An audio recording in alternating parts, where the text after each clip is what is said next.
the intellectualization of Antifa and why it's awesome. Hey, it's Prince of Queens, and I saw a video, or rather, Antifa promoting paranoia-inducing infomercial on a channel called Philosophy Tube, which I will link in the description if you want to torture yourself for over an hour.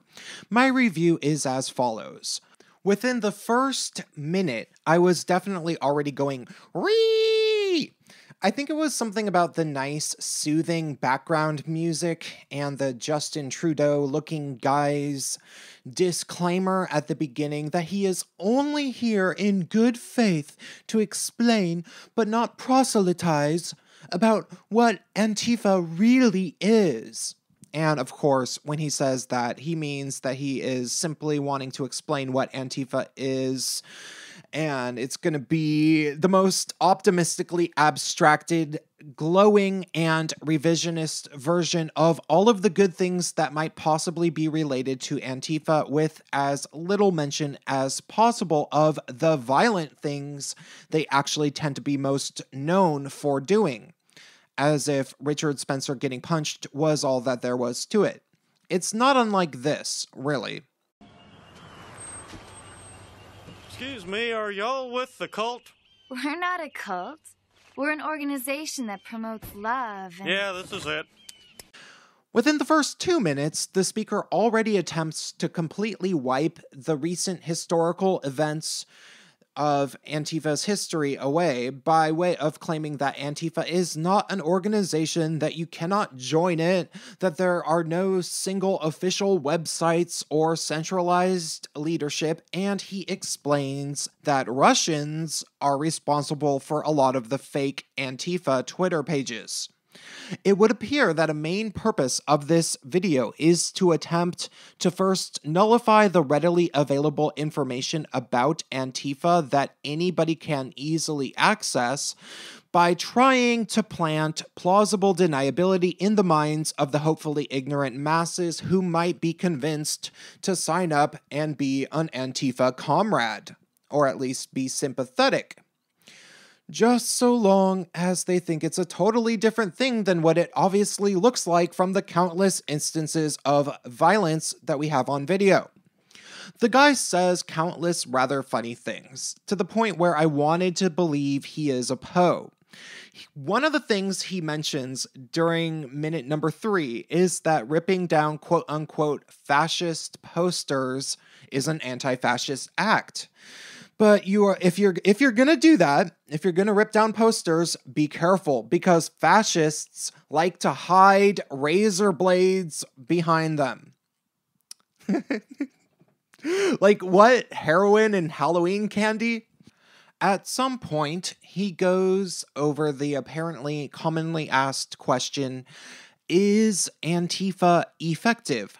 And his response to the question is not a simple yes, but rather basically a very vague way of saying, well, sometimes Antifa actions kind of work, yes, but don't really expect any actual tangible signs that you've achieved anything. He's also very big on trying to point out what he refers to as false equivalences, and how he's not trying to say that all left-wing violence is justified, but he is trying to say that it's a false equivalence to compare left-wing violence to right-wing violence. Which is just annoying to me, because I don't think critics of Antifa spend a lot of time equivocating left-wing and right-wing violence. But rather, we just tend to say, Antifa is pretty much instigating all the political violence. There's nothing to equivocate about it. Basically, it's an hour-long cult indoctrination infomercial designed to train people into believing certain things, behaving in a certain way, shutting out certain logical arguments, and fighting against the enemy that they tell you to fight against, which ends up sounding like specific people Antifa members might encounter in their everyday lives, that they suspect of being fascists, that they should presumably basically terrorize.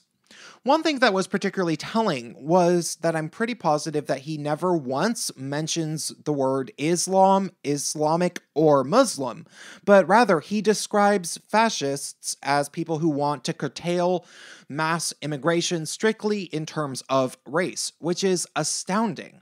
Because even people who are proud white nationalists talk about the West potentially being taken over by Islam, I'm fairly sure. So it's weird, but not surprising that he never mentions that and acts like all they care about is skin color. It also takes him a very long time to imply that the goal of Antifa is to overthrow the capitalist government. And of course, the examples he uses of the bad capitalist fascist government of America is basically every Republican president, while he never once says a single negative thing about a Democrat. Coincidence, I'm sure. It's absolute madness, and I have to stop my critical analysis here because I literally wanted to stop the video once every 30 seconds or so to jot down notes. Still, sadly, there are people who actually believe this stuff, or rather, probably more so, people who still want to believe it because they started believing it a year ago and they don't want to be faced with the inevitable reckoning that they got caught up in a violent cult. That being said, there seems to be a new trend coming from the well-funded and organized heads of Antifa, which would appear to be what Antifa is trying to do at the moment, which is backpedal a bit and justify themselves with some sort of academic legitimacy. And that is awesome, in my opinion, and I'll explain why. Matt Christiansen made a good video about a professor who was delivering a somewhat similar lecture based around a book that he had written called The Anti-Fascist Handbook, which was quoted in the video on PhilosophyTube that I just reviewed. You should definitely watch Matt's video as he came to a very similar conclusion to myself. You see, Antifa was a lot scarier to me when they were keeping everything cloak and dagger and refusing to even talk to anybody about their beliefs, then shutting down lectures of people who might be opposed to them. But of course, that phase didn't last too long before they ended up being classified as a domestic terrorist organization and facing numerous felony charges, while losing the majority of support in the court of public opinion over the course of just a few months.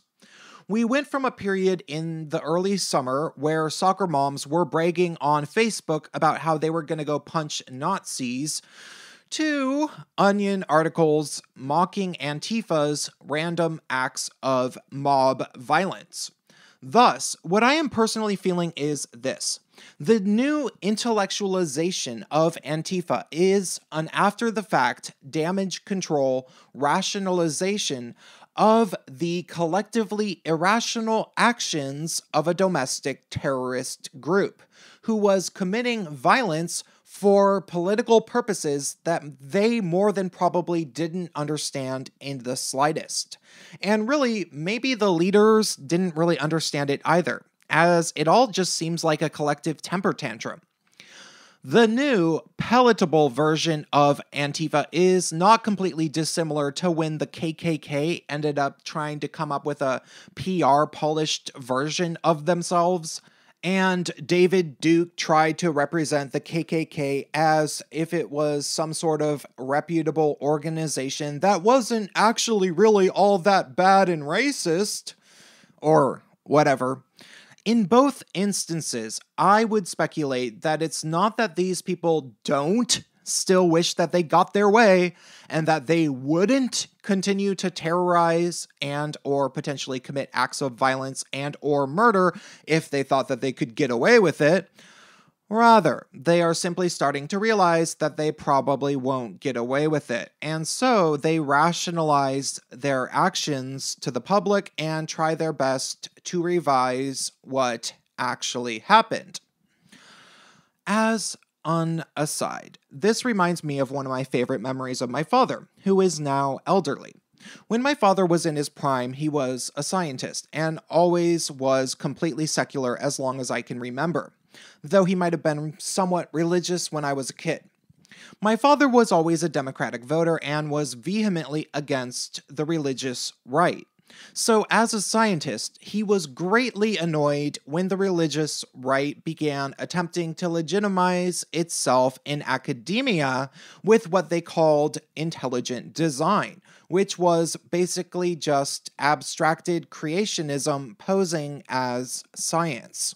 Creationists actually tried to get this intelligent design stuff taught in universities. And my father, being a retired professor, was not having any of it. So he showed up to a lecture that a speaker was delivering about intelligent design just to stump him by asking questions about the many gaping flaws in the supposed science of intelligent design.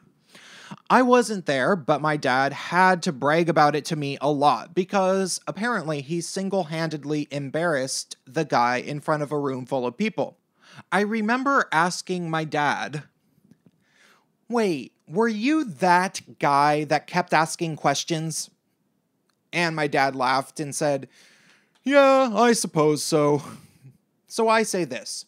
Is Antifa gonna continue trying to justify itself after the fact? Well, considering how many people got caught up in it and how much violence and property destruction they have been responsible for, we can expect it. Because once any jig is up, all people can really do is try to minimize the negative actions they participated in and hope to be held to minimal scrutiny. However, this is awesome for the court of public opinion because as these people attempt to formulate their violent beliefs into favorable arguments in order to justify them after the fact, it gives legitimately rational people the chance to hold their ideas up to scrutiny. So please, let's do this. That's all I have to say for this video, though I am still in need of funds, and I have a video I uploaded a few days ago about that if you have ever considered donating to me, and if you feel my videos offer you insight and that kind of a thing. That's all.